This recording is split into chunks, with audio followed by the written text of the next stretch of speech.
Hello dear friends, very good evening. कैसे हैं आप सब। इंडियन एविडेंस एक्ट की सीरीज में अब तक टोटल 29 लेक्चर्स हम डिस्कस कर चुके हैं। This is lecture number 30।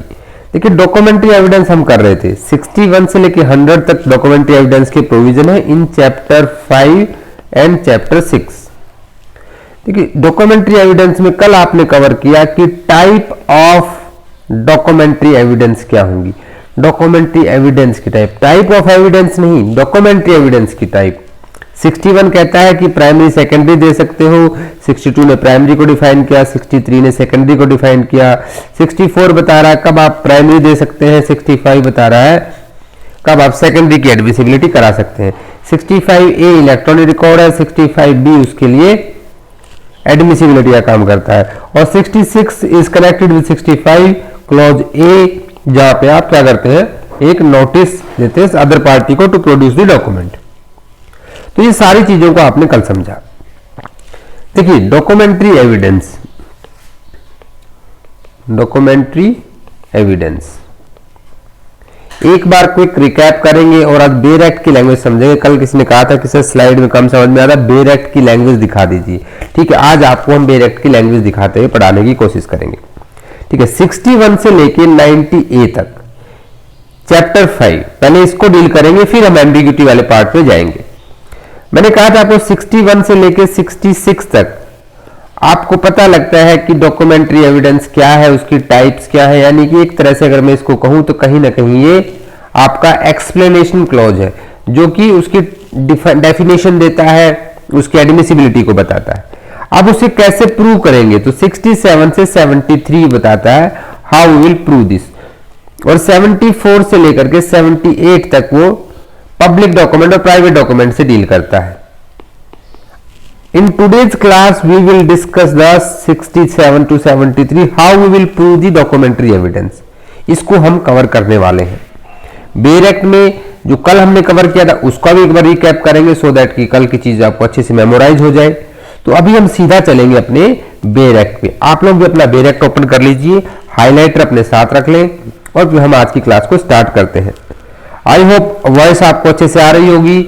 All clear, screen is visible. Sometimes कुछ टेक्निकल इश्यूज हो जाते हैं, I am really very sorry for the inconvenience. कभी कभी हो जाता है टेक्निकल इश्यूज में, बट अगर सब चल रहा है तो प्लीज एक बार थम ओके कर दें, सो दैट कि I can start my class. और सीधा बेयर एक्ट पे चलते हैं हम। So in yesterday's class we have covered from section 61 to 66। 61 में देखो वेरी सिंपल, इसको बिल्कुल लॉजिकली याद रखना है। 61 कहता है कि proof of contents of a document. Document को प्रूव नहीं किया जा रहा, उसके कंटेंट को प्रूव किया जा रहा है। द कंटेंट ऑफ डॉक्यूमेंट में be proved either by primary और सेकेंडरी एविडेंस। अब प्राइमरी एविडेंस क्या होगा, 62 बताएगा। Primary evidence means document itself produced for the inspection of court. वो क्या है, यानी कि ओरिजिनल। अगर वो सेवरल पार्ट में एग्जीक्यूट हुआ तो हर एक पार्ट उसका जो है डॉक्यूमेंट कहलाएगा, अगर उसे कॉमन प्रोसेस से बनाया गया है। जैसे कि कार्बन कॉपी है, वो प्राइमरी एविडेंस में आती है। Where document is executed in counter part, each counter part executed by one or some of the party. जिस पार्टी ने एग्जीक्यूट किया है उसके लिए वो प्राइमरी है और अदर पार्टी के लिए वो सेकेंडरी है। Please remember in this explanation this line. इसे आपसे स्टेटमेंट बेस्ड एमसीक्यू में पूछ सकता है। एक्सप्लेनेशन 2 कहता है where a number of documents are all made by uniform process as in case of printing, lithography, photography, each is primary. बहुत सारे सेम फोटोग्राफ्स हैं तो सारे प्राइमरी हो सकते हैं, लेकिन अगर किसी बिल्डिंग के फोटोग्राफ्स हैं वो प्राइमरी में नहीं आएंगे। Please remember this. वो एक दूसरे के लिए प्राइमरी है, बट उस मेन बिल्डिंग के लिए वो सेकेंडरी रहेंगे। Please remember this. इलस्ट्रेशन कल हमने डिस्कस किया ही था। 63 ने सेकेंडरी एविडेंस, क्योंकि कल की क्लास का रिकैप है तो थोड़ा सा फास्ट रहेगा। यहाँ पे क्या कहा, 63 में टोटल 5 कंडीशन हमने कही थी होती है। सर्टिफाइड कॉपीज कहां दी जाती है, अंडर सेक्शन 76 में हम देते हैं। Copies made from original by mechanical process.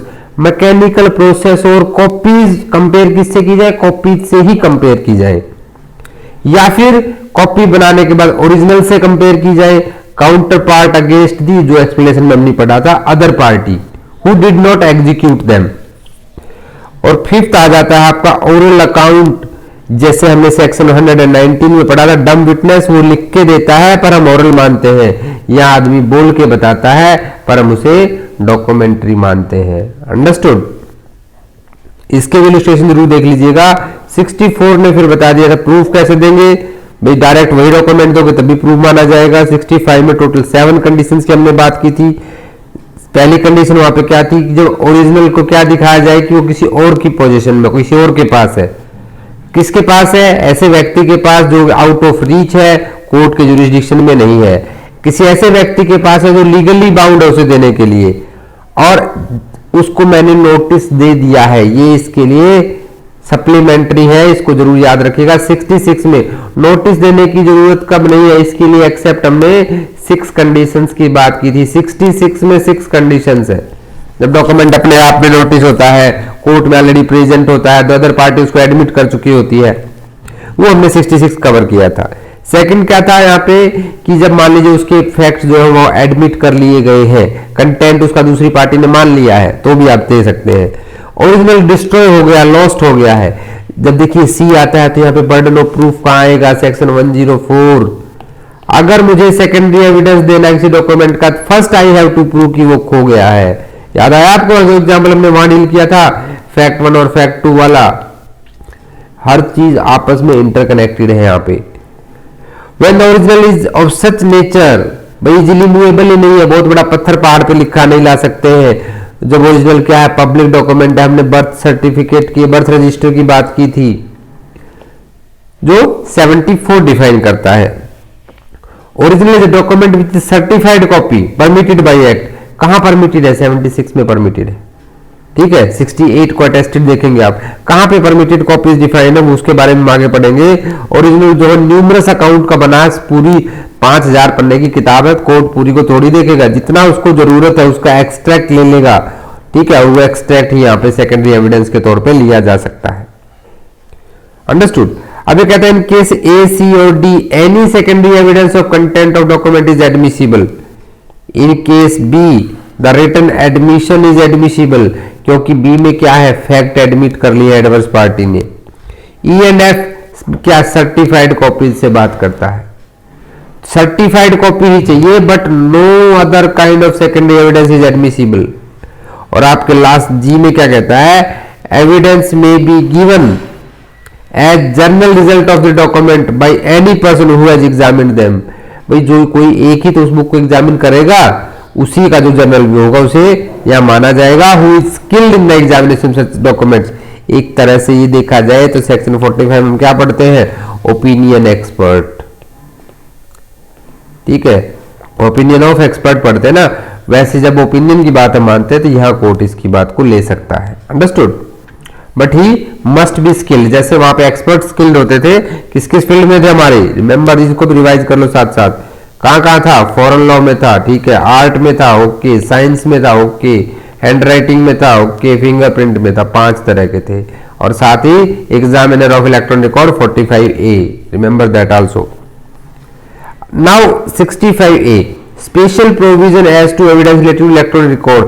कई बार आपसे एक सवाल पूछ लेता है एमसीक्यू कि इलेक्ट्रॉनिक रिकॉर्ड की एडमिसिबिलिटी कौन सा सेक्शन बताता है? लोग कहते हैं कि 65A बताता, नहीं, 65A तो प्रोविजन बता रहा है कि 65B बताएगा। भाई ये बहुत ही आलसी सेक्शन है, कुछ काम नहीं करता। आपने किसी से रास्ता पूछा कि यार मुझे जाना है ताजमहल लेने, किधर जाऊं? तो उसने कह दिया वो जो बैठा है ना उधर पान वाला, जाओ, वो बताएगा किधर जाना है। यानी कि रास्ता भी खुद से नहीं बता रहा। बोला 65B जो है ना वो आपको बताएगा। तो एडमिसिबिलिटी कौन बताता है? 65B बताता है। ये एमसीक्यू कई स्टेट जुडिशरी में पूछा जा चुका है, so please remember this. 65B में भी अलग अलग कंडीशन दी गई जो हमने कल डिस्कस की थी। ठीक है, अब यहाँ पे 65B में एडमिसिबिलिटी ऑफ इलेक्ट्रॉनिक रिकॉर्ड कब मानी जाती है? देखिए, not with standing anything contain in this act any information contained in an electronic record which is printed on a paper, stored, recorded, copied in optical magnetic media produced by a computer, hereinafter referred as to computer output। अब एक चीज देखिए यहाँ पे which is printed on a paper, this is also electronic evidence। वो अगर किसी paper पर प्रिंट कर लिया गया, कॉल रिकॉर्ड है पेपर पर प्रिंट कर लिए गए हैं, ठीक है, कोई मेल है पेपर पे प्रिंट कर लिया गया, तो वो डॉक्यूमेंट्री नहीं बना, इलेक्ट्रॉनिक रिकॉर्ड ही रहेगा। इस लाइन को जरा बहुत ध्यान से याद रखें, ठीक है। या फिर स्टोर किया गया है पेन ड्राइव में, मैग्नेटिक डिस्क में, हार्ड डिस्क में, कहीं पर भी, shall be deemed to be also a document, उसे भी डॉक्यूमेंट समझा जाएगा। If the condition mentioned in this section are satisfied in relation to the information and computer in question, अगर वो क्वेश्चन में कंप्यूटर भी तो होना चाहिए, उसकी ऑथेंटिसिटी भी तो कहीं ना कहीं कोई डिसाइड करेगा। मान लीजिए किसी ऑफिस में कंप्यूटर आज था, खराब हो गया, दूसरा कंप्यूटर लगा दिया गया, फिर खराब हो गया, फिर तीसरा कंप्यूटर लगा दिया गया, तो ऐसे ही अगर कंप्यूटर्स भी वहां पे चेंज हुए हैं, they will be treated as one computer, ये हम सब पढ़ेंगे अभी। And shall be admissible in any proceeding without further proof or production of the original, original दिए बिना ही उसको क्या कर लिया जाएगा, एडमिसिबल कर लिया जाएगा। As evidence of any content of original or any fact stated therein of which direct evidence would be admissible, तो उसका डायरेक्ट एविडेंस वहां पे एडमिसिबल हो जाएगा। देखिए आजकल तो भी बिल्कुल साइबर वर्ल्ड है, और साइबर वर्ल्ड में सबसे ज्यादा इंपॉर्टेंस इलेक्ट्रॉनिक रिकॉर्ड्स की ही है। कंडीशन अब क्या क्या है, वो कंडीशन देखिएगा। कंप्यूटर आउटपुट जो हमने कहा, कंप्यूटर आउटपुट क्या थी हमारी, कंप्यूटर आउटपुट आपका वो इलेक्ट्रॉनिक रिकॉर्ड था जो पेपर पर प्रिंट हो रखा हो, स्टोर कर रखा हो, रिकॉर्ड कर रखा हो, कॉपी कर रखा हो ऑप्टिकल मैग्नेटिक मीडिया में, उसे हम क्या कहेंगे, कंप्यूटर आउटपुट। कहा था उसमें head and after mention shall be following, क्या क्या है, a computer output containing the information was produced by computer during period over which computer was used regularly to store or process the information। भाई regularly उसी में काम हो रहा था, एक हॉस्पिटल का पूरा रिकॉर्ड किसी एक पीसी में रखा जा रहा था, रेगुलरली रखा जा रहा था, ठीक है, तो रेगुलरली होना चाहिए।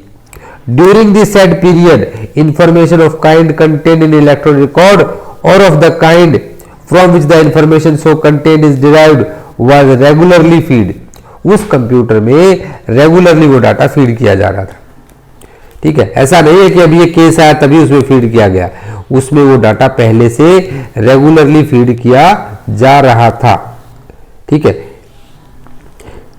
65A में देखिए जो 65B की जो कंडीशन 1 है ना, कंडीशन 1, इसको आप कैसे लिख सकते हैं, ये उसको एडमिट करती है एज ए डॉक्यूमेंट अगर वो 4 कंडीशन फुलफिल कर रहा हो। कितनी कंडीशन, 4 कंडीशन, और उसे एज ए सर्टिफिकेट भी ले सकती है। अब देखिए 1 2 3 ये 4 कंडीशन, ये 4 कंडीशन है। अभी 4 कंडीशन क्या क्या है, पहली कंडीशन ये है कि उसका जो ऑपरेशनल टाइम के बारे में बात कर रहा है, पीरियड की बात कर रहा है, ठीक है, उसका ऑपरेशनल टाइम। दूसरा है कि फीडिंग रेगुलर होनी चाहिए। तीसरा क्या कहता है, throughout the material part of the said period computer was operating properly and if not then in respect of any period in which it was not operating properly was out of operation during that period was not such as affect the electronic record or accuracy of the content. भाई वहां पे आपकी जो भी computer device है वो properly काम कर रही थी, और अगर उसमें कोई खराबी आई तो उसे डाटा खराब नहीं हुआ, फॉर्मेट नहीं कर दिया आपने पीसी, ठीक है, डाटा पे कोई इफेक्ट नहीं पड़ा, यानी कि device working properly. Third condition. Fourth condition क्या है, जो आपको सेक्शन 16 पे जाना चाहिए इससे पहले, सेक्शन 16 में एक वर्ड पढ़ा था आपने, कोर्स ऑफ बिजनेस।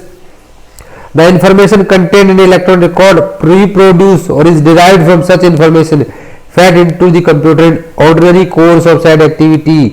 ये क्या है, एक ऑर्डिनरी कोर्स ऑफ बिजनेस के दौरान ही उसके अंदर डाटा फीड किया गया हो।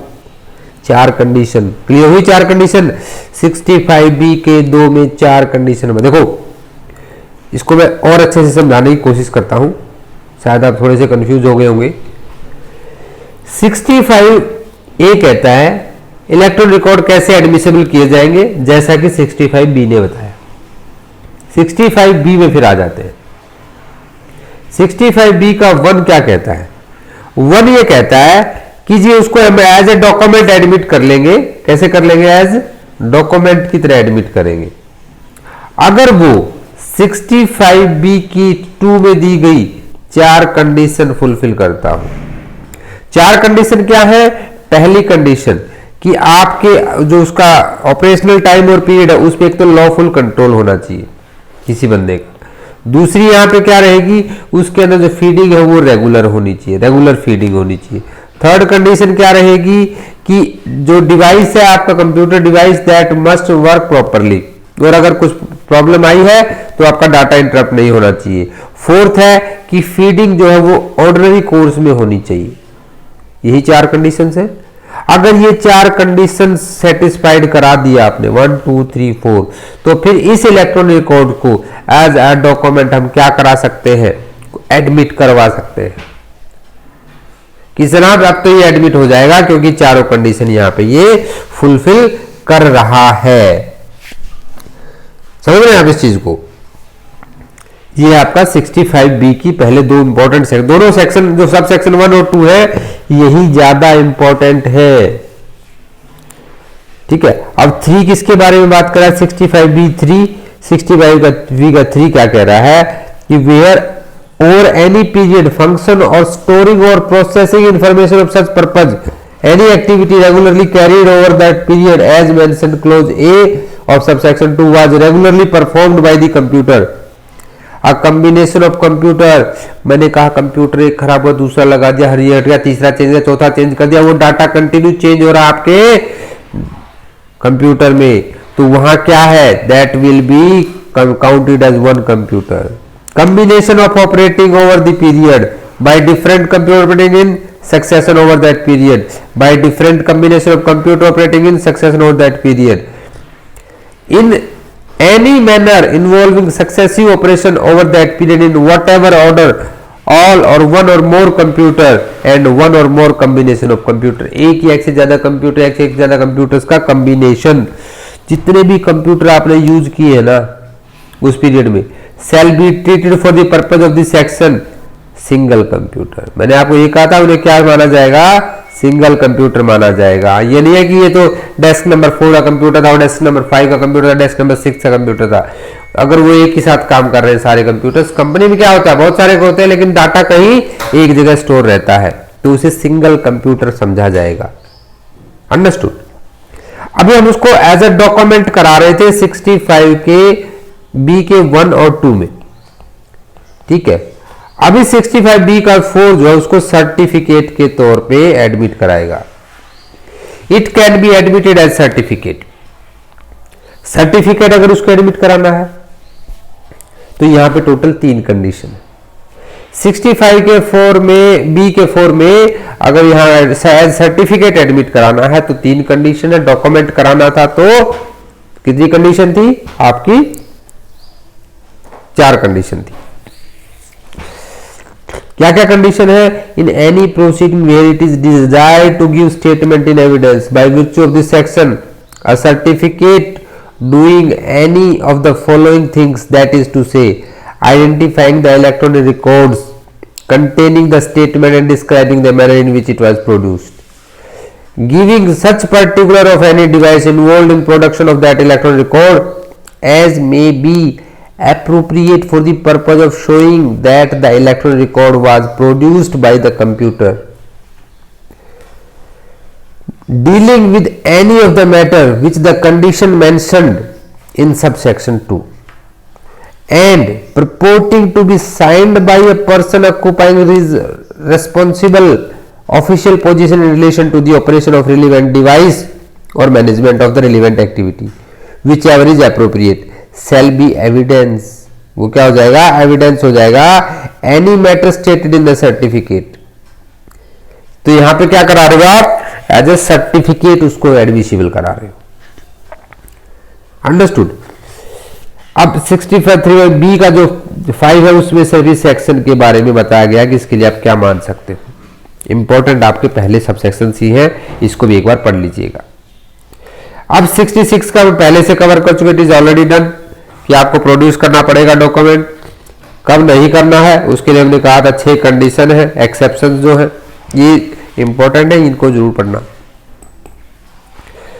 तो ये तो हो गया हमारा कल तक का रिवीजन। यहां तक चीजें क्लियर हुई कि नहीं हुई? चलिए 65B को एक बार फिर से हम थोड़ा सा रिवाइज कर देते हैं, जिससे कि जो कंफ्यूजन हुआ, ये सेक्शन थोड़ा सा कॉम्प्लिकेटेड है, टेक्निकल लैंग्वेज है, कंफ्यूजन हो जाता है। मैं इसको बिल्कुल एक सिंप्लीफाई तरीके से आपको बताता हूं और उस सिंप्लीफाई तरीके को फिर आप अपने इसमें आजमाइए। 65B ये बात कह रहा है किसकी? इलेक्ट्रॉनिक रिकॉर्ड की एडमिसिबिलिटी की।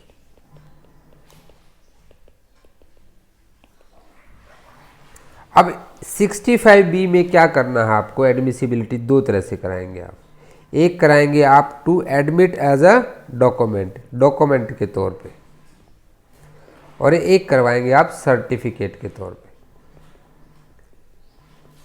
हमें सिलेबस खत्म करने की जल्दी नहीं है, चीज़ों को चाहे 10 बार रिपीट करना पड़े, 15 बार करना पड़े, वो चीज़ें आप लोगों तक पहुंचनी चाहिए, तभी उसका बेनिफिट है। अब डॉक्यूमेंट कराना है तो उसके लिए आपको 4 कंडीशन फुलफिल करनी पड़ेगी। कितनी कंडीशंस? 4 कंडीशंस। कहाँ दे रखी है 4 कंडीशन? 65B के सब सेक्शन 2 में। क्या क्या 4 कंडीशंस हैं? कि भाई उसका जो ऑपरेशनल जो है किसी लॉफुल कंट्रोल में होना चाहिए, ऑपरेशनल टाइम उसका डिसाइडेड होना चाहिए, क्योंकि ऑपरेशनल टाइम का बहुत बड़ा इंपॉर्टेंस रोल है। रेगुलर फीडिंग होनी चाहिए। तीसरा क्या था? आपकी जो कंप्यूटर है दैट मस्ट वर्क प्रॉपरली, और फीडिंग जो हुई है 4th में वो आपकी during ordinary course of business में होनी चाहिए। अगर ये कंडीशन फुलफिल हो जाती है 1, 2, 3 और 4, then it can be admit as a document. Clear यहाँ तक? चलिए अब उसको सर्टिफिकेट के तौर पे एडमिट कराना है, 65 का क्लोज 4 बात कर रहा है।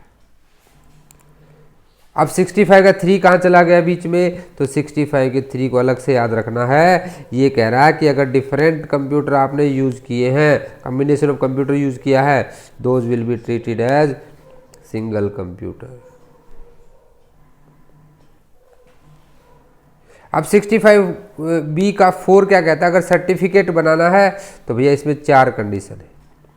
65B के 4 के अंदर कंडीशन नंबर 1, 2, 3 3 कंडीशन है। सॉरी 3 कंडीशन आप फुलफिल करा दीजिए, ठीक है, हम मान लेंगे।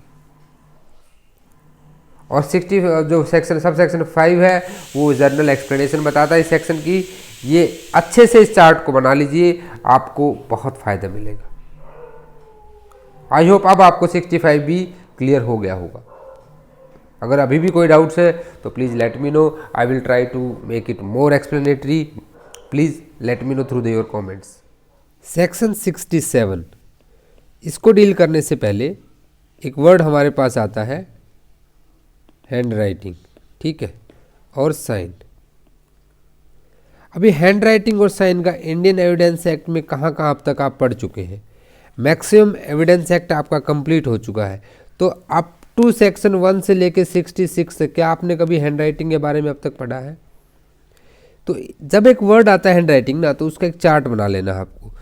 मैं आपके साथ कुछ शेयर कर रहा हूँ, कैसे बनाना है इसका आपको बहुत बेनिफिट मिलेगा। देखिए ये एक छोटा सा चार्ट जैसे मैं आपको बताता हूँ, इसको मैंने इस साइज़ का काट के यहाँ पे बेरेक्ट में लगा रखा है। ये बेरेक्ट है और यहाँ पे इसको टेप से चिपका दिया है, ठीक है। तो ऐसे आप भी अपने बेरेक्ट में कर सकते हैं, जिससे कि वो चीज़ें आपके क्विक रेफरेंस के लिए हमेशा रेडी रहें। हैंड राइटिंग एंड साइन जो है, सबसे पहले हम सेक्शन 45 में पढ़ते हैं, expert opinion. Hand writing expert होता है हमारा वहाँ पे। इलेक्ट्रॉनिक एविडेंस का यही 45A में पढ़ लेते हैं, जहाँ पे आपका एग्जामिनर ऑफ इलेक्ट्रॉनिक रिकॉर्ड है। 47 कहता है कि ऐसा व्यक्ति जिसने उस लिखाई को देखा है वो उसकी पुष्टि कर सकता है, उसका ओपिनियन यहाँ पे रिलेवेंट हो जाएगा। Acquainted person opinion. 67 जो अभी हम पढ़ने वाले हैं, proof of signature and hand writing of a person alleged to have signed or written the document. और यहीं पे 67A को इलेक्ट्रॉनिक सिग्नेचर के लिए। 68 एंड 72। देखिए यहाँ पे जगह कम थी तो मैंने क्या लिख दिया, सी ऑन दी बैक साइड, इसके पीछे लिखा हुआ है। ठीक है, जहाँ पे अटेस्टेड डॉक्यूमेंट्स की बात की गई, कब अटेस्टेड डॉक्यूमेंट चाहिए कब नहीं चाहिए। Disputed hand writing and sign section 73 compare की जाती है।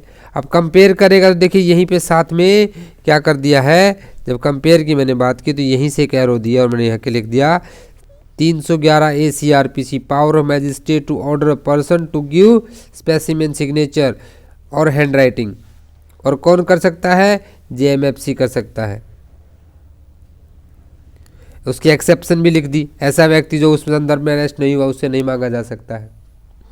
यानी कि इस तरह से आप पूरी की पूरी स्ट्रक्चर अपने बेर एक्ट में ही बना सकते हैं। क्विक आपका माइंड उसको रिकॉल कर लेगा, रिवीजन में जब आप इस पर एक नज़र डालेंगे सारे सेक्शन आपके माइंड में फ्रेश हो जाएंगे। ठीक है, तो इस तरह से आप इसको किया करें। आई होप ये चीज़ आपके लिए बेनिफिशियल रहेगी। अब चलते हैं अपने बेर एक्ट पे और सेक्शन 67 से स्टार्ट करते हैं। 67 आपका क्या कहता है कि proof of the signature and hand writing of a person alleged to have signed or written document produced. अगर किसी डॉक्यूमेंट पे ऐसा कहा गया है कि वो किसी व्यक्ति के द्वारा साइन किया गया है या उसी के द्वारा लिखा गया है, चाहे होली या पार्शियली, तो उसके सिग्नेचर और हैंड राइटिंग है ना, वो यहाँ पे प्रूव करने पड़ेंगे। अब हम इसे प्रूव कैसे करेंगे, उसके लिए सेक्शन 73 है। ठीक है, अगर इंडिविजुअल नहीं है तो कैसे कंपेयर करेगा कोर्ट, उसके लिए ओपिनियन एक्सपर्ट ले सकता है अंडर सेक्शन 45, लेकिन उसे प्रूव करना पड़ेगा। जो पार्टी कह रही है कि ये उसी की हैंड राइटिंग है, उसी के सिग्नेचर है, burden of proof will lie on that party जिसने इसको प्रोड्यूस किया है, जो कह रही है कि ये उसी की हैंड राइटिंग है, साइन है। 67 ये कहता है इलेक्ट्रॉनिक सिग्नेचर के लिए, accept in the case of A secure electronic signature. ध्यान दीजिएगा, एक्सेप्शन है सिक्योर इलेक्ट्रॉनिक सिग्नेचर को छोड़ के। If the electronic signature of any subscriber is to have been affixed on electronic record, the fact that such electronic signature is the electronic signature of subscriber must be prove. वो भी prove होने चाहिए, must word use हुआ, prove करने ही करने हैं, करने ही करने हैं। सेल तो आपका मैंडेटरी आता है, मस्ट तो मैंडेटरी, इसका भी मैंडेटरी हो जाता है। Read with 73A। अब यहां से हम सीधे चलेंगे 73 पे। 73 क्या कहता है, comparison of signature, writing and seal of the other admitted और प्रूव्ड डॉक्यूमेंट। अब इसको कवर करने से पहले मैं आपको एक बार 311 पे ले जाना चाहता हूं CRPC में। हालांकि ये पावर 73 के अंदर भी दी गई है, बट CRPC में अलग से 311A में भी ये पावर दी गई है, जहां पे जुडिशियल मैजिस्ट्रेट फर्स्ट क्लास किसी से भी कोर्ट के अंदर उसके स्पेसिमेन सिग्नेचर या हैंड राइटिंग देने के लिए बोल सकता है। अंडरस्टूड। 73 क्या कहता है, in order to ascertain whether signature, writing or seal is of that person by whom it purports to have been written or made, any signature, writing, seal, admitted or proved to the satisfaction of court to have been written, made by that person may be compared। Court खुद से भी compare कर सकता है। जो आप section 45 में opinion expert लेते हो, 47 में किसी अदर एक्वेंटेड पर्सन से पूछते हो, भाई यहाँ पे तो सिर्फ ये एडवाइजरी नेचर है, कोर्ट खुद से भी कंपेयर करता है। फाइनल डिसीजन कोर्ट को देना है, फाइनल जो उसकी हैंडराइटिंग है कि नहीं है ये डिसाइड करना कोर्ट का काम है।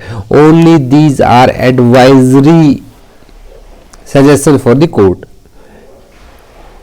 Although that signature, writing, seal has not been produced or proved for any other purpose, चाहे वो किसी दूसरे पर्पज के लिए क्यों ना दी गई हो, कोर्ट उसे कंपेयर कर सकता है।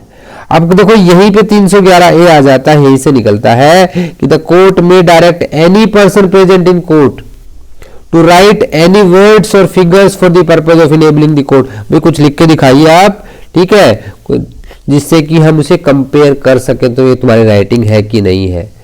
अब ये सेम सेक्शन जो है कहीं ना कहीं फिंगर इंप्रेशंस के ऊपर भी लागू होता है। Also applies on the with necessary modifications. तो 67 रीड विद 73। क्लियर हो गया। 73A अब क्या कहता है कि in order to ascertain whether a digital signature is of that person, जिस व्यक्ति के द्वारा वो डिजिटल सिग्नेचर, आपका बाइक की पॉलिसी करते हैं तो जैसे पॉलिसी डाउनलोड करते हैं नीचे मैनेजर के डिजिटल सिग्नेचर यहाँ आ जाते हैं। अब ये डिजिटल सिग्नेचर उसी व्यक्ति के हैं कि नहीं है, कैसे पता लगेगा? The person or the controller or certifying authority to produce the digital signature certificate. जो कंट्रोलर है, जो सर्टिफाइंग अथॉरिटी है, वो एक डिजिटल सिग्नेचर सर्टिफिकेट वहां पे देगी। Any other person to apply the public key listed in digital signature certificate and verify the digital signature purported to have been affixed that person, या कोई भी दूसरा व्यक्ति उस पब्लिक की के द्वारा जो कि डिजिटल सिग्नेचर सर्टिफिकेट में उसके द्वारा वेरीफाई करेगा। हर एक इलेक्ट्रॉनिक सिग्नेचर की एक पब्लिक की होती है जो उसके डिजिटल सिग्नेचर सर्टिफिकेट के अंदर होती है। For the purpose of this section controller means controller appointed under subsection 1 of 17 of IT act. ठीक है, तो इस तरह से इलेक्ट्रॉनिक सिग्नेचर भी प्रूव कराए जा सकते हैं। तो ये तो होगा 67, 67A, 73 और 73A, ये चारों के चारों सेक्शन का बंच। बल्कि जो मैंने आपका भी हैंड राइटिंग के स्लाइड्स में बिल्कुल चार्ट बना के दिखाया था, वो सारे के सारे सेक्शन एक साथ पढ़े जाने चाहिए। सभी सेक्शंस को एक साथ ऑब्जर्व करेंगे तो चीजें ज्यादा बेहतर तरीके से आपके समझ में आएंगी। ठीक है, अब आते हैं 68 पे। 68 से सबसे पहले एग्जाम पॉइंट ऑफ व्यू से बात कर लूं तो यहाँ पे जो इसका प्रोवाइजो है ये सबसे मोस्ट इंपॉर्टेंट एमसीक्यू है, लिख लीजिए, most important MCQ. Please remember this, इससे कोई ना कोई सवाल पूछा ही जाता है। मैक्सिमम टाइम कितने भी स्टेट्स के आप एग्जाम्स देख लीजिएगा, वहां इससे पूछा गया है। दूसरा एमसीक्यू कहां से बनता है वो भी बताएंगे आपको। Proof of execution of document required by law to be attested, ऐसे डॉक्यूमेंट्स के एग्जीक्यूशन का प्रूफ जिन्हें कानून चाहता है कि आप अटेस्टेड दो। एग्जाम देने जाते हैं तो क्या कहते हैं, must be attested bye gazetted अफसर। हरियाणा जुडिशियल सर्विस का भी दिया था तो फोटो अटेस्टेड मंगाया था ना आपसे, वैसे ही अगर कोई भी डॉक्यूमेंट रिक्वायर्ड है by law to be attested होना चाहिए, it shall not be used as evidence, उसे एविडेंस के तौर पे यूज नहीं कर सकते। कब तक नहीं कर सकते? until one attesting witness at least has been called for the purpose of proving its execution। उसमें से कम एक अटेस्टेड विटनेस आपको बुलाना होगा। तो जो नेक्स्ट एमसीक्यू बनता है वो बनता है कितने witness? At least one witness, at least one witness. ये भी आपका एमसीक्यू। देखिए ड्यूरिंग क्लासेस जहां जहां आपके एमसीक्यू बताए जाते हैं प्लीज उनको बहुत ध्यान से नोट कर ले, वहां से कोई ना कोई क्वेश्चन जरूर बनेगा। ठीक है, for the if there be an attesting witness alive, अगर वो जिंदा नहीं तो कहां से बुलाएंगे? जिंदा तभी तो बुलाएंगे। And subject to the process of the court and capable of giving evidence. अब प्रोवाइजो क्या कहता है कि it shall not necessary to call an witness, witness को बुलाने की जरूरत नहीं है। ध्यान से सुनिएगा। In the proof of execution of any document not being a will, जो विल नहीं है, which has been registered in accordance with the provision of Indian registration act, read with section 100। एक बार सेक्शन 100 पे चलेंगे। यहां से पहले इस प्रोवाइजो को थोड़ा समझा देगा, फिर सेक्शन 100 पे चलेंगे। ये कह रहा है कि इंडियन रजिस्ट्रेशन एक्ट 1908 के तहत जितने भी डॉक्यूमेंट रजिस्टर हुए हैं विल को छोड़ के, उसमें विल को छोड़ के, यानी विल के लिए बुलाना पड़ेगा, बाकी के लिए नेसेसरी नहीं है। बट हर एक document, only those document which are registered under Indian registration act, जो इंडियन रजिस्ट्रेशन एक्ट 1908 एक्ट के तहत रजिस्टर्ड डॉक्यूमेंट है उनके लिए नहीं बुलाना है, लेकिन विल के लिए बुलाना है। विल उसमें एक एक्सेप्शन है, प्रोवाइजो के अंदर प्रोवाइजो है, एक्सेप्शन का एक्सेप्शन है। So remember this.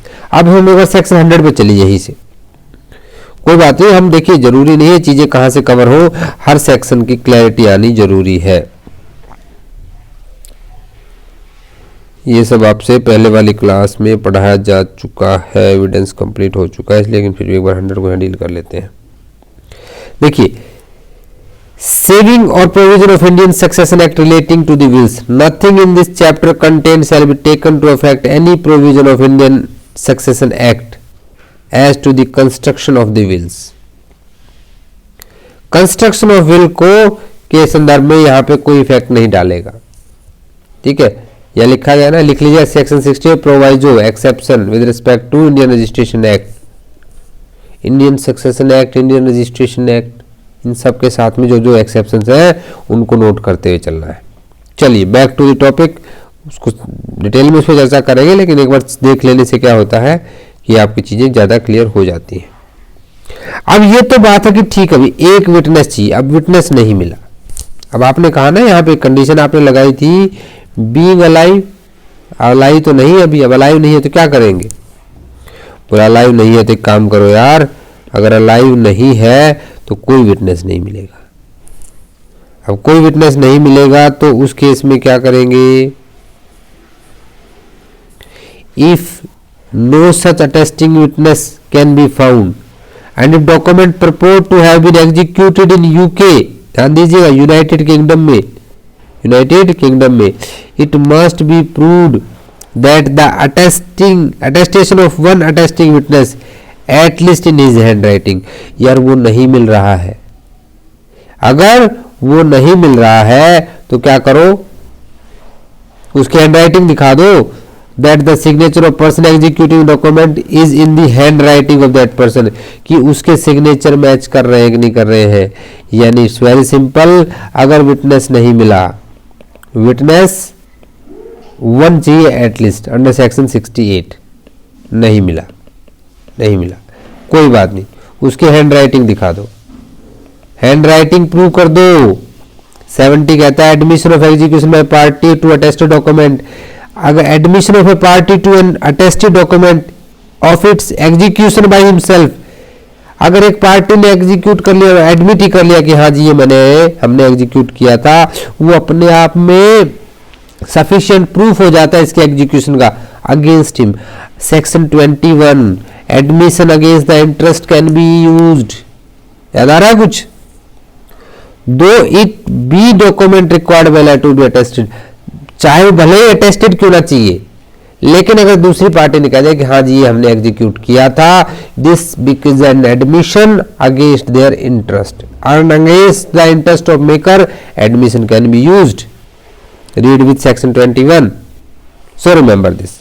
71 कहता है proof when attesting witness deny the execution, अब मिला नहीं मिला नहीं, अब मिला लेकिन क्या किया, मना कर दिया, होस्टाइल हो गया। जैसे 154 में हम कल क्या पढ़ रहे थे, होस्टाइल विटनेस, विटनेस कोर्ट में गया और हमारे खिलाफ बोलने लगा, हमारी बिल्ली हम ही से मियाऊ, होस्टाइल हो गया। यहाँ पे मिला लेकिन उसने मना कर दिया।